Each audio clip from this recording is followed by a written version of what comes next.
Saudi Arabia is the world's most ambitious construction site.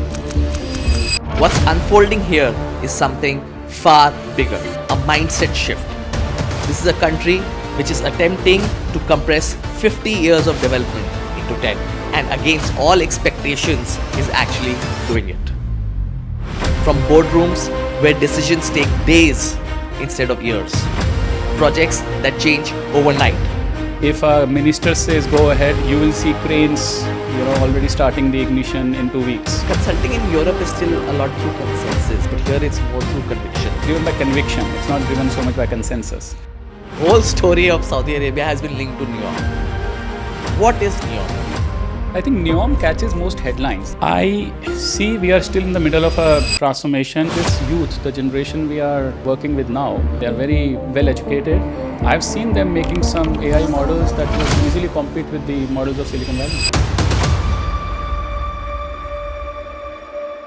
Saudi Arabia is the world's most ambitious construction site. But the cranes and mega projects tell us only half the story. What's unfolding here is something far bigger, a mindset shift, a cultural acceleration, and the speed of decision making the world is simply not prepared for. This is a country which is attempting to compress 50 years of development into 10, and against all expectations is actually doing it. Today, my guest, Gagan, left the stable consulting path of BCG and Bain in London and step into one of the world's fastest moving economies on the planet. Long before the world understood Saudi transformation, from boardrooms where decisions take days instead of years, projects that change overnight, he saw ambition at a scale. Gagan, welcome to Beyond Titles. Thank you so much for being here. And it's absolute pleasure talking about Saudi with you. Thank you, Suraj. Thanks for having me.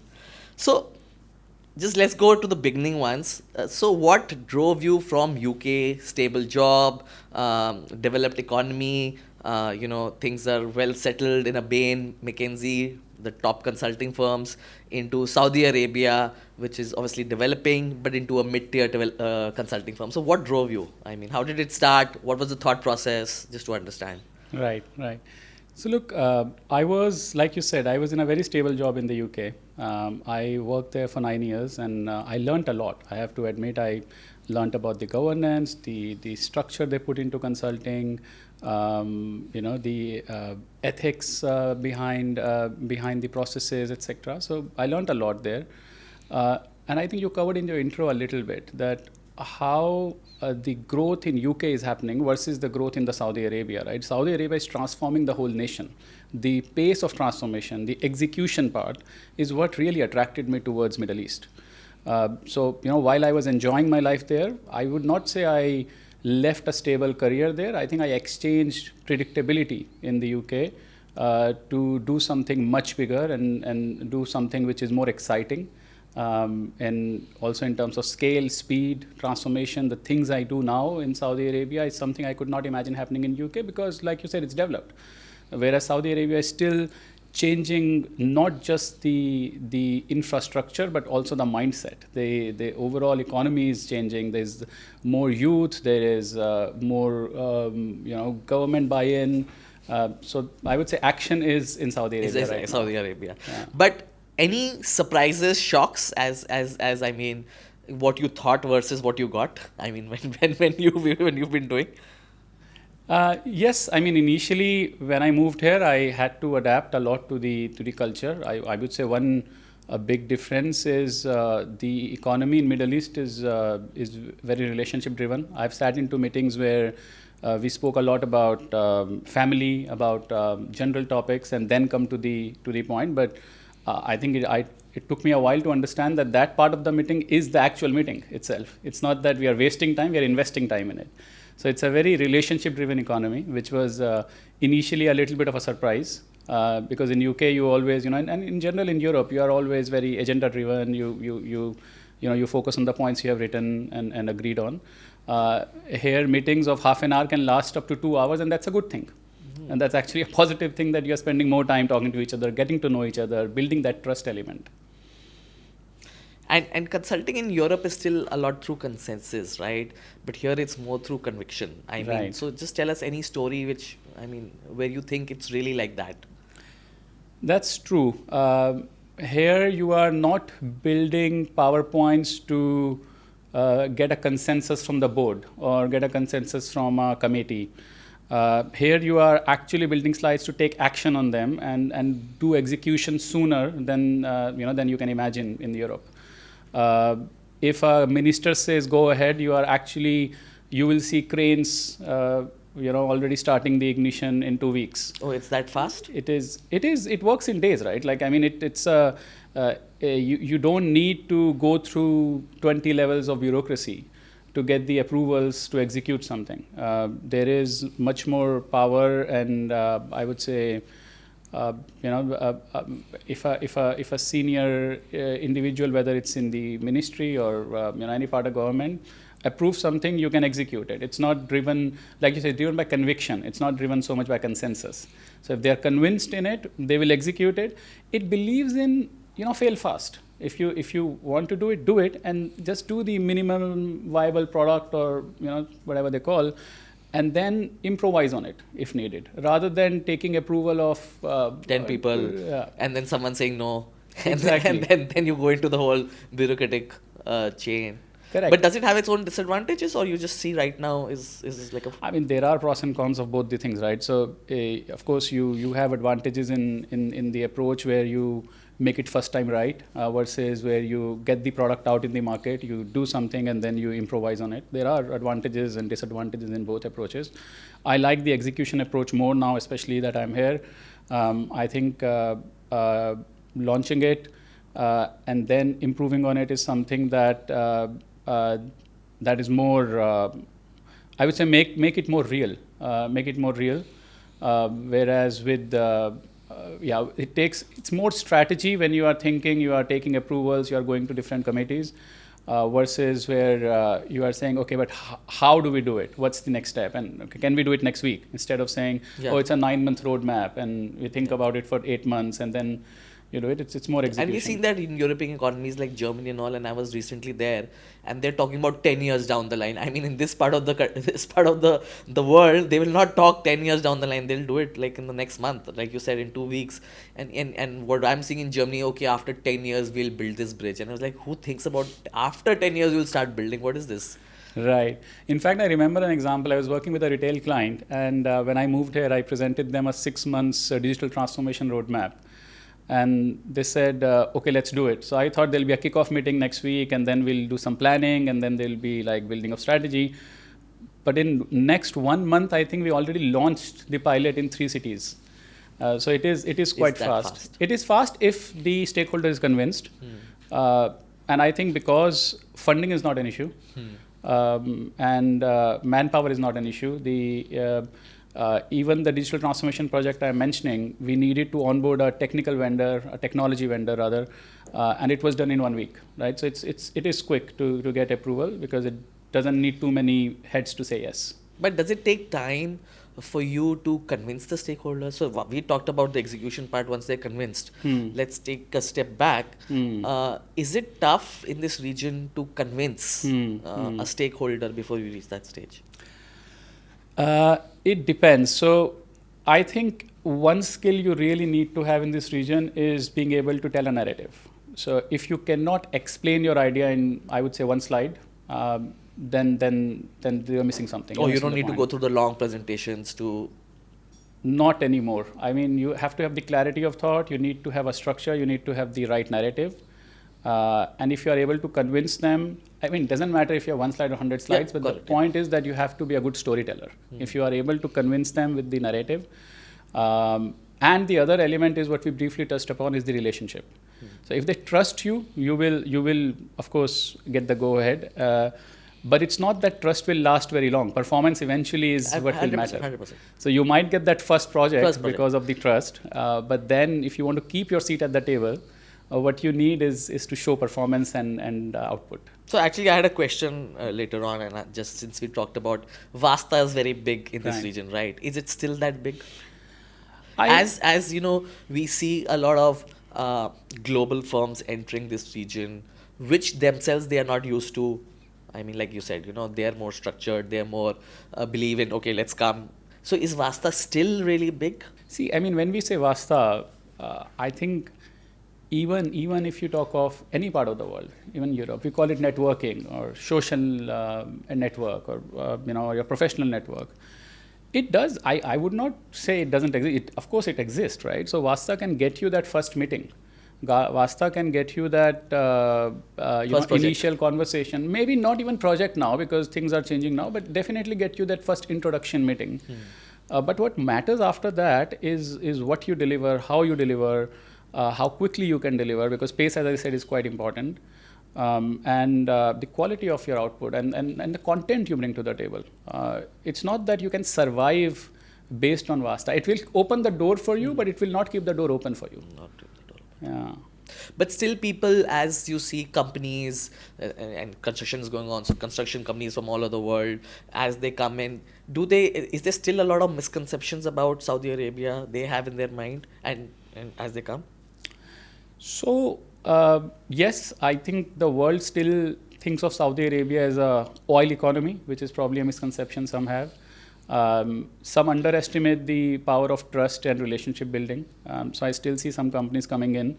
I also have seen consulting companies coming in with the frameworks that they have applied in other parts of the world and trying to replicate that framework in Saudi Arabia. Unfortunately, or fortunately for the region, you need local context. You need to understand the region. You need to understand the market. You need to understand the customer, the way they think, how they buy things, how family decide. So applying a framework that worked in Germany or London or even Dubai, and applying the same framework and then hoping that it will also work in Saudi Arabia is a big misconception many consulting firms have. Like still many consulting firms fly in consultants from around the world to get. I mean, it's important to have the global expertise and their inputs, but at the end, I see the firms that are thriving in the region are the ones who have built from the ground up, who have actually hired local talent, who have gathered the local knowledge, not just on technical aspect, but also on cultural aspect. And local talent, you think, is that important? I mean, earlier it was seen that in this region, it was always that Western companies were preferred, always, right? Now you're talking about that local talent is important. I would say local talent is very important. Local talent brings you two things, in my opinion. Local talent, it gives you that cultural literacy that you cannot get even if you stay 2, 3, 4 years. I mean, they have lived that life. Correct. They have grown up there. They understand how decisions are made in the family, who goes for shopping, who buys, what goes in their mind before buying. So that context, can never be business replicated context, by outside. that you cannot get from outside. The other thing the local talent is bringing is, especially this youth, the generation we are working with now. I mean, they are all studied abroad. They have, they are very well educated. I've seen them making some AI models that would easily compete with the models of Silicon Valley. There's no reason to believe that they are technically less talented or behind any other part of the world now. So it's changed so much over the last decade or so. Of course, it's changing. I mean, if you look at last 5 years, Saudi has gone from I don't remember there were movie halls or cinemas there, and now they are hosting international film festivals. So of course, it has transformed. Transformed a lot. I think it has achieved in last 5 years what usually countries take 50 years to achieve. But biggest transformation you've seen, I'm not talking from a business point of view. Maybe anything where when you came from UK, you saw something, and I'm not saying it. I'm saying like it's been 5-6 years since you moved, right? Let's say 5 years. What was the transformation you've seen in the last 5 years from your own eyes? I see we are still in the middle of a transformation. If you look at the giga-projects, the mega projects, the way they are imagining the future is as if, okay, if you have to build a city from scratch, what will you do? If you talk about, places like NEOM, for example, you would see it's not just a futuristic city, it's actually a regulatory sandbox, if you think of it. Like if you have to test delivery through drones, you can actually test it in that kind of a city, which will take months to get approval in the Europe. I think so. You'll never get approval. It's like that. I mean, so that way, I mean, it's not just. It is thinking how the world should be if you build it from scratch, And this is one giga project. There are many such projects happening in Saudi Arabia. And did you ever question your move from UK? And why I'm asking is I see now, I think so it's mainly reason is non-dom tax, where you're seeing a huge shift from UK to the Middle East. It's Dubai, it's wherever, I mean. But you came before, I think so. Tax maybe was not your reason. Today, I think so a big reason is tax regulations of UK which have changed. But did you question your move anytime? I think in the beginning, I would say, Suraj, there were phases where I felt that, okay, I don't know how to sell here or how to deliver here. And that was mostly to do with my level of cultural literacy of the region. So in the beginning, of course, there were setbacks. I did feel like, oh, maybe I should go back. I understand the UK market much better than I understand the Saudi market. That has significantly changed. I now feel I belong here. I've been invited to weddings in Saudi now. I get calls at 11 p.m. from my clients saying, hey, Gagan, I need your help, not related to project. But, then you feel you're a trusted advisor. At home. Yeah. You belong here. They trust you. So not any longer. I mean, I used to question it. I used to think, and there are still many advantages of being in UK. I mean, I'm not undermining UK at all. It's a great place to grow a family as well. There are many other advantages we discussed Absolutely. earlier. I think each country has its own advantage for sure, obviously. Of course, yeah. So I have a small scenario for you, which you would face, let's say, in a consulting environment. That let's say you have a project timeline of 6 months, right? And a client here comes back to you and says, change the scope, make it 2 months. What would you do? Let's say in a country like UK, you could have pushed back and you are very upfront, let's say, no, it cannot happen. Yeah. I mean, thinking of a Western mindset, no, that's not possible. How would you deal with that scenario in Saudi Arabia or the region, let's say? When I'm saying maybe the region, because you're working with clients all across, how would you treat that? Right, it's an excellent question, Suraj. So you're right. In UK, I would probably, draft an email, explain the client why this cannot be done, or this will lead to a change request or a different scope than we agreed. Fees different. The price will change, of course, etc. However, what I think this region demands, and I've said this a few times, is execution and speed. And this has actually happened. The scenario you came up with has actually happened, where client would reduce the timeline and say, I still want the same things. But I think this region, what would work, if I think of it is, if the timeline is reduced, I would prioritize what's most important for the client. I'll ask the question, okay, what is the most important thing you want as a deliverable on this project? I'll do a 80-20. I'll say, okay, fine. Now I have 30-40% of the time that was originally committed to the project. Can I still deliver 70-80% of the project in that much time? And it doesn't have to be perfect. I mean, I strongly believe that for Saudi, a good solution today is better than a perfect solution tomorrow, because what you need is a good solution today, and it has to work. As so long as it's working, we'll again improve it. We'll be very agile, and we'll make it reach the stage where it wants to reach. But first, we need to see something happening. So here, I'll do 80-20. I'll say, okay, let's do what matters the most in those 2 months timeline. And then we'll go back to client and say, look, we had 2 months. We did what best we could do. Look at this product. If you like it, let's continue building on it for the rest of the 4 months. So speed is really the essence. Speed is the essence. Speed is the essence, but that does not mean you undermine the quality. Of course, speed means you need to act fast, so you can fail fast and learn fast, and then change your direction if you need to. So tell me, we just touched upon NEOM. What is NEOM? I mean, the whole story of Saudi Arabia has been linked to NEOM. So, right, so a lot of people know, a lot of people don't know, a lot of people know a little bit, the headlines only. So just to understand what is NEOM, and I would say, what is it trying to achieve? Right. I think NEOM catches most headlines, even though Saudi is not just about NEOM. There are so many other giga projects in Al Ula, I know in Asir, there's Red Sea Global, there is Diriyah. There's a lot going on in addition as well. But NEOM catches the most headline. NEOM is it's a giga project or a mega project in the northwest of Saudi Arabia. It is close to a place called Tabuk. And it has many regions. So there's Oxagon, there's Trojena, there is, I think, Sendalia. There are a few regions there. And what it's focusing on is, let's say if you have to build the city of the future, how will you do it? So actually NEOM, I think it stands for Neo and M. M is the first letter of Mustaqbal, which is the future, and Neo means new. So it's the new future. They are designing not just residential areas or the resorts or the luxury ski slopes, etc. They are also focusing on building industries and manufacturing plants and everything over there. Full city. It's a full-fledged city, sustainable, much more, I would say, ESG focused city, while not compromising on luxury at all. So it has multiple regions. It is the line is also a region within NEOM. I mean, people have heard about the line a lot. Hundreds of kilometers. Yeah, it's But to just think about it's crazy. It is, and I mean, it is definitely the biggest experiment that would have happened in the world. I mean, I don't know what specifically I should delve on, but this is one of the mega projects, and there are other projects focused on sports, leisure, entertainment. There are many other projects focused on healthcare. But how is the project going on right now? Like, so it's like now real-time development happening, or is it still at the project initiation level?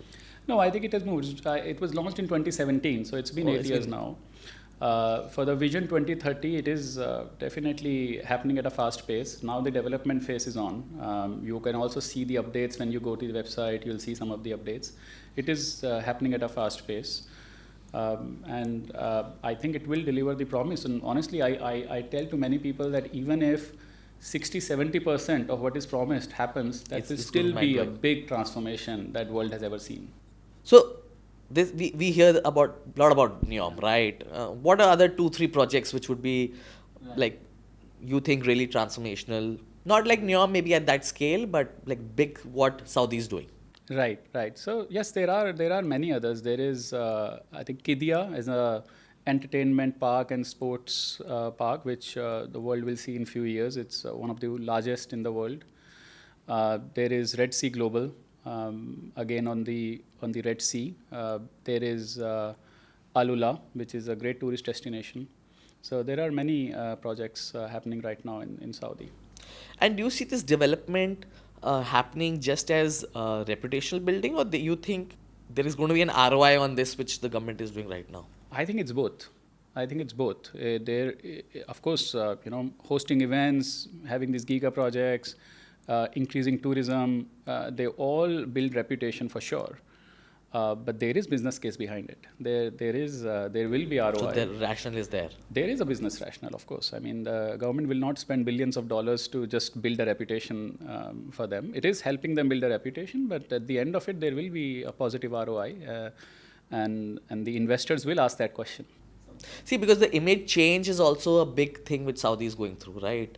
And I was just trying to think, a country which was closed has opened up. A country wants to make itself as a tourism destination. So one is obviously doing it from an infrastructure level, but then the question comes from a mindset level. That is also a transformation the country has to go through. So how is it progressing from a cultural level, people level? Because it's tough to transform so fast. So how is that going around? How are people thinking about this? See, I think it's a productive tension. I'll explain what I mean by that. So, it's a country which is very warm and welcoming. They want to welcome tourists. They want to change the image. They want to build that reputation that we spoke about.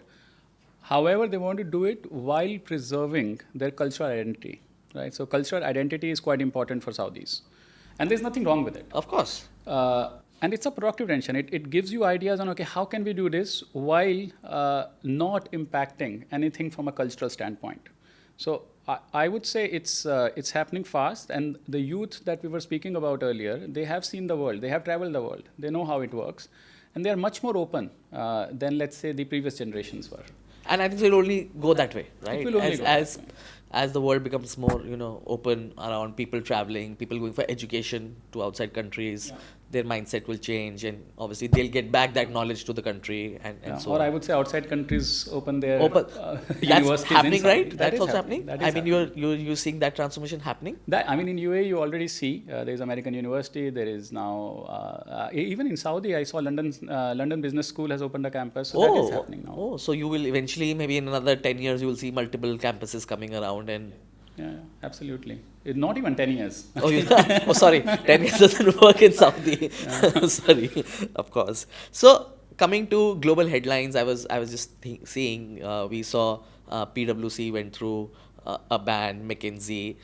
And my question is about what does it talk about accountability today? I mean, I think so. These are big brands to put. So, government has been very strict upon, you have to be accountable for what you're doing. So what does that tell you about accountability and how the nation is progressed from that perspective?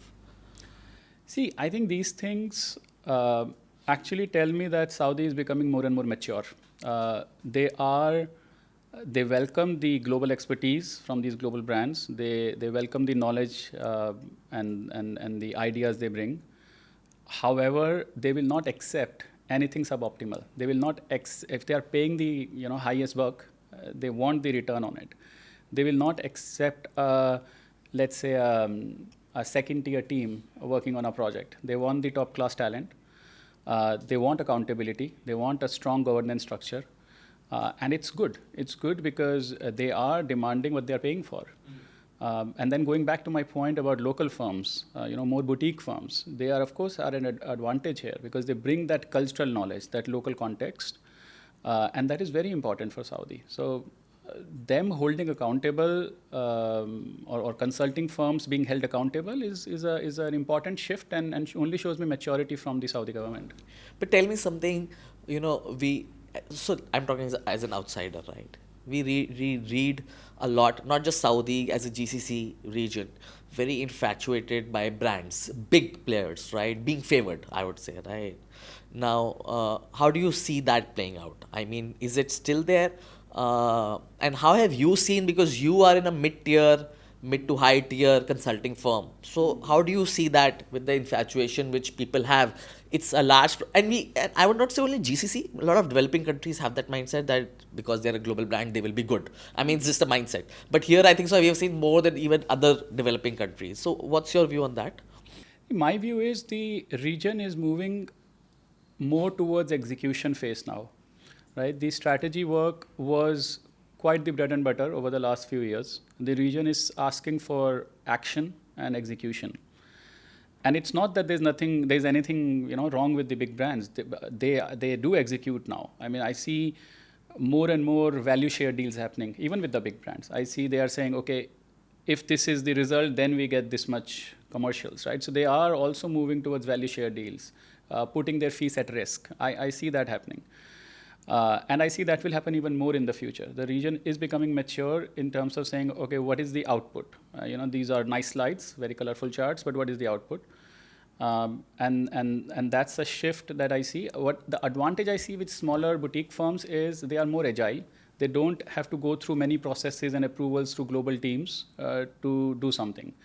They also are more flexible based on client needs, which is helping them right now. But I mean, with the global brands also are moving towards execution as much as they do strategy. They are also focusing on execution and hands-on execution. But clients have started thinking or seeing that way. That we need more than the brand. We need actually someone who will execute the work for us, or they still will prefer a mix. There is still a mix, and it will stay.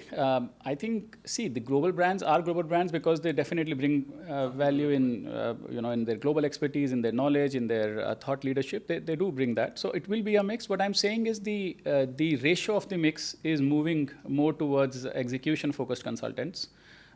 If it used to be, I don't know, let's say 10% earlier, it's now 50%.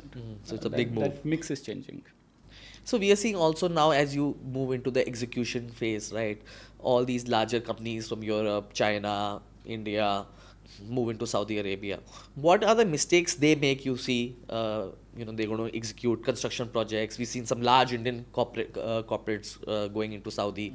What do you see are the mistakes they are making or they make, or what is the learning they should have as they execute larger, big ticket valued projects in the region? I would say two things. One is sometimes they take the the relationship building part of Saudi. Client is talking about family and they're talking about being very warm with you. They take that as that they do not expect high quality output. I think in Saudi, yes, people are more friendly. They talk about things which are not just project related, but that does not mean that they That will you don't accept a deliver. compromise on the outcome. Interesting. Yeah. I see that's one. I also see that they miss the cultural context sometimes. I think we covered this briefly, that they try to implement the same framework that worked Outside in their Saudi. home country and expect it to work in Saudi, which is a totally different market. And the way customer thinks is exceptionally different. But do companies get greedy and treat Saudi as a cash machine? At least, let's say, from outside, they're like, oh, Saudi has a lot of money. Let's go to Saudi. We'll earn a lot of money. And then they make these mistakes or under-deliver. Has that mindset shift, or it's still seen as like people going to Saudi because we will make a lot of money? I mean, the concept around outside Saudi is that we go to Saudi to make a lot of money. Right. It used to be. I think, yes, I've heard this and I've seen this, people thinking of Saudi as a big ATM machine. It's just going there. It's no longer the case. The procurement is becoming tighter. Like I said, the fees are being linked to the outcomes. There are a lot of things happening in consulting world which will no longer make you thrive if you are in for a quick buck and leave. If you are there for the long term, you have to start thinking long term. If you are for a short term, making quick money, maybe you can still get away with it, but that will be the first and last time. So you need to come for long term.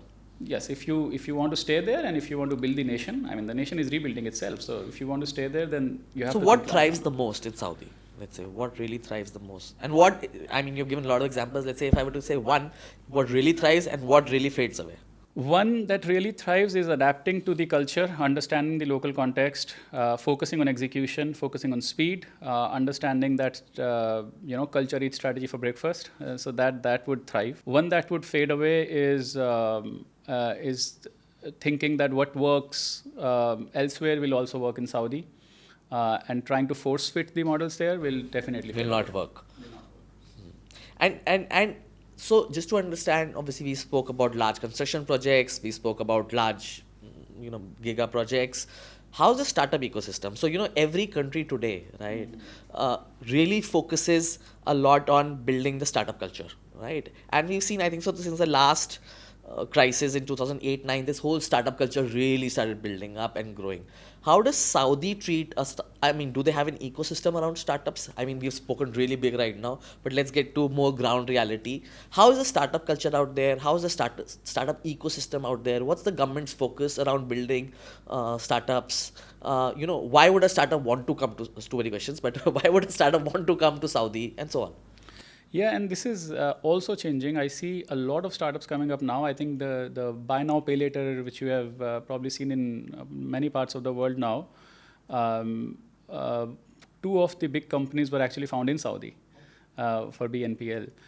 For fintech wise, yes, it is promoting a lot of fintechs to flourish. Even in consumer goods, I see a lot of things coming up, even in healthcare.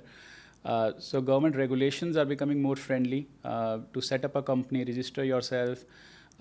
This is becoming much easier than it was before. And there is a lot of support from the government for the startups, or if you want to do something of your own, to set up shop in Saudi now. So the focus is building on that, just not the really big projects. Yeah, absolutely. It's not just about the big projects. It's also about the newcomers. I recently met someone who is using AI to help you decide what furniture you will put in your house. And that's a startup company, and they have got funding from the government, in fact, not just the ease of licensing, but also funding from the government to set up there and launch it there. So if I were to say the gaps you've seen, if tomorrow you were to launch a startup, what would that be? That's interesting. If I was to leave consulting and do a startup, I see there's a gap. I don't know if you read my recent article on consumer goods and e-commerce, the quick commerce to be specific. I see there's a big gap in the reverse logistics, sending the items back, returns. I think there could be something I would think of in terms of solving that problem for the reverse logistics, and maybe using AI could make it simpler. That would be my focus area, especially in consumers. Yeah. So another scenario, let's say you're doing a project, you've spent weeks building it, it's initiated, and a client comes back and says, make it 10 times bigger. How would you do that in a place like? Make it 10 times bigger. You would?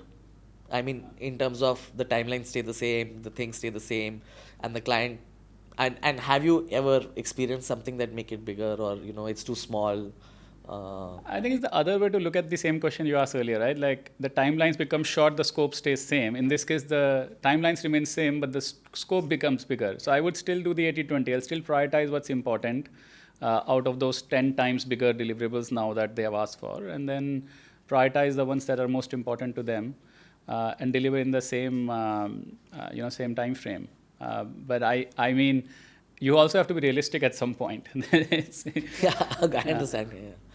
So let's talk about the new age AI, right? So how is Saudi's AI push? We've been reading about big deals, but now what's your view on AI in Saudi? I mean, everyone, AI is everywhere right now, but what's your view? How is the region treating AI? No, it's absolutely great. Both from the government level and from the private level. See, I don't know if you have read about Sadaya, which is the Saudi Data and AI Authority. I recently read about it. Yeah, so Sadaya has a sub-entity called NDMO, which is National Data Management Office. I think what they are focusing on is making the plumbing right. Like there's a project for standardizing and centralizing all the government data. What they are doing is they understand that any AI model you build on the data which is not correct will give you wrong outputs, right? So garbage in, garbage out. What they are focusing on making the plumbing right, which is great because once that is done, there is so much scope, there is so much potential of using AI on top of that data. I don't think many governments are focusing that much at the plumbing level, at the basic level. There's sovereign cloud, there is collaborations with Google, with Microsoft. So Saudi is 100% focusing a lot on in the AI direction. They have the full, I mean, if you look at Vision 2030, I would say about 60 to 70% of the objectives of Vision 2030 are linked to AI. What's the biggest project in AI happening in Saudi? I won't know the biggest, but I think one of the projects that really fascinates me, if you've read about it, is how they manage crowd during the Hajj time. They use cameras, they use sensors, they use your mobile network to see how much crowd is in which direction, how to optimize the crowd movement. How much crowd comes during Hajj? I think it's millions of people would visit Hajj, and to make sure that there's no stampede, there is no accidents. So using AI to manage crowd is an excellent project, and it's actually delivers value right away. And how's the consulting market around AI? Since now the private sector is also, so this is more from the government level, how is the private sector gearing up for, and just to understand, how big is the private sector in Saudi? Is it still, I would say, corporates which are government owned, so let's say public sector units, or is it really now the private sector is also coming up? And private sector is also coming up. Most of the consulting work has been around public sector for a long time. Private sector and family businesses are also coming up now. We are supporting private clients and family offices, and while of course public sector remains one of the biggest, I would not say that private will become bigger than public in the near term, but that the pace it's growing, the CAGR for private sector is much faster than the public. In fact, there are some times where public sector would slow down and close the taps for consultants, but private is now becoming more evolved and mature to see the value of using consultants. And you are seeing corporates, companies coming from which region the most? Outside the region, let's say from outside Saudi, where do you see the most influx happening from? Most influx happening from in Saudi. It's all over the world. I mean, I see Chinese companies setting up shop. I see Indian companies setting up shop. A lot of European companies are coming. I think it's all over the world. I don't have the statistics to say what percentage is coming from which country. But it's very global now. It's very global. So you will see companies from all over the world actually coming in. And if you were to see the AI ambition of Saudi versus, let's say, a UK or any country, how would you compare the AI from an AI perspective? It's difficult for me to compare, also because I don't know so much about what's going on in Europe and at what pace. Saudi ambitions looks very ambitious and promising. I'm sure it's also happening in Europe. But what I said earlier is that execution might be faster in this part of the world, especially because you need conviction, not consensus. The things may happen at the same time in Europe, but it might need more governance frameworks, more ethical AI, more focus on responsible AI, which is also important. Which is very important. And today, considering the way, I mean, the growth of AI is tremendous, I think so. Then the wrong things also start happening, right? True, true. So the government is wary of all these things. Of course, yeah, yeah. So they are also thinking in that direction. Yes. So I have another scenario, and this is something practically I have seen as well. So that's a scenario, is that let's say you have a successful AI project you've built, and you save a particular cost for the client as well, let's say 40-50%. However, there's one issue which is a cultural issue, right? That people, stakeholders don't want to change, right? Or get that. And different stakeholders react differently. So how would you treat that in a place like Saudi? Because what I feel is, it's very tough for people culturally who are used to doing something to make them change. So how have you come across certain, especially have. since you were talking about digital transformation. So I'm just Yeah. trying to think digital transformation leads to that change or leads to Right. that. So how does that, you. I think change management is not easy anywhere in the world. So, but in Saudi more so. As, I would say the way I have dealt with it is by showing them that look, if you don't do it, competitor will do it. There is things are moving fast. So, do you want to be a follower or a leader? That often works to explain them. Okay, fine, let's do step by step. Let's not change a lot at the same time. But this is something which is inevitable. It's coming, and everyone is adopting it, and we can make a roadmap for small changes, and then slightly medium term, and then long term. But it has worked in the same way across the world, that you manage the change, you convince people. There are so many frameworks on this change management approach. You convince them on the value of it, and show them the returns quickly, so that they also understand that yes, this makes sense. But do you face challenge considering, let's say, when we move to countries, now it's not, let's say Saudi is very Arabic, right? Or if you go to China, it's very, their language focus. Do you face a challenge not being able to speak the local language? Yes, at times you need, especially at more junior levels, because you are dealing with the data that's in Arabic sometimes. You are dealing with individuals who don't speak English very well. Less so at a more senior level, because when you're dealing with the senior stakeholders, they are all very well versed in English. They have probably studied abroad anyway. And what you're talking is business. So I think, in my opinion, more than Arabic language, what you need is business language. But if you ask at more junior level, where you are dealing with Arabic data or talking to individuals who are, speak only Arabic, then yes, it's an important thing. You need that. So for companies, let's say learning, when the companies come from outside, do you see really focusing on, from a cultural aspect, yes, but from this aspect, hiring such local talent to deal with it, right? Yeah, absolutely. I think having some mix of local talent is quite critical. Is there any mandatory law which tells you? There is Saudization law. It's different percentage for different industries, but there is. It doesn't mandate. I think there are certain. I'm not too sure about the legal aspect of it, but I think there are certain fines if you don't follow it. But most companies do Saudization, and they follow that, which is actually good for both companies and the government. And you think these laws will stay?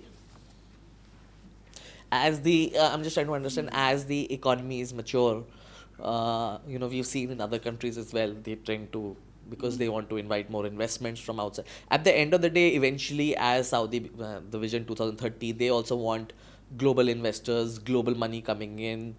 We know Saudi has a lot of money, but still, you want global investors coming in. So you think? See, I have a different take on this. I feel with the way the Saudi talent is coming up and showing so promising skill set, I don't think we will need laws in future for companies to hire Saudi talent. They will want to hire Saudi talent. They will want local talent for the skills that local talent brings. It would not need government to say, oh, you need 25% of Saudi talent in your company if you want to continue working here.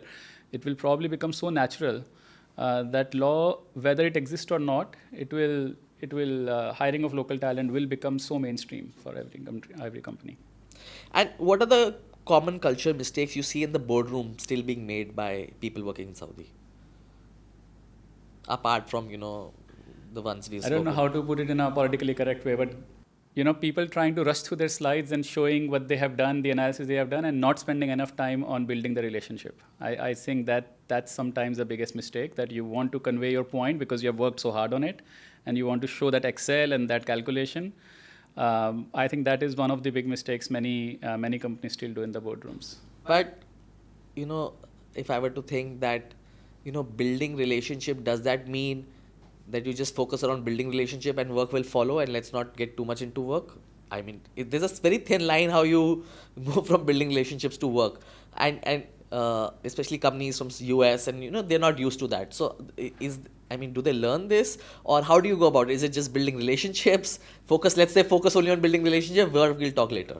No, both are important. You have to maintain a balance. So as I said, the work quality cannot be compromised. It's just that that warmth, that social aspect of Saudi fabric is very important. So work will follow, but of course you have to deliver what you promised, and that's also something which is taken very seriously in Saudi. Is it now it's matured? Because historically it used to be just relationship, get the work, do the work. This you've seen the change in the last 5-10 years, or But since I have moved here, I've always found that work outputs are equally important. I've never felt that, because you have good relationship, you can just cut corners on the work. I've never seen that happening since I've moved here. It's always been balance of both.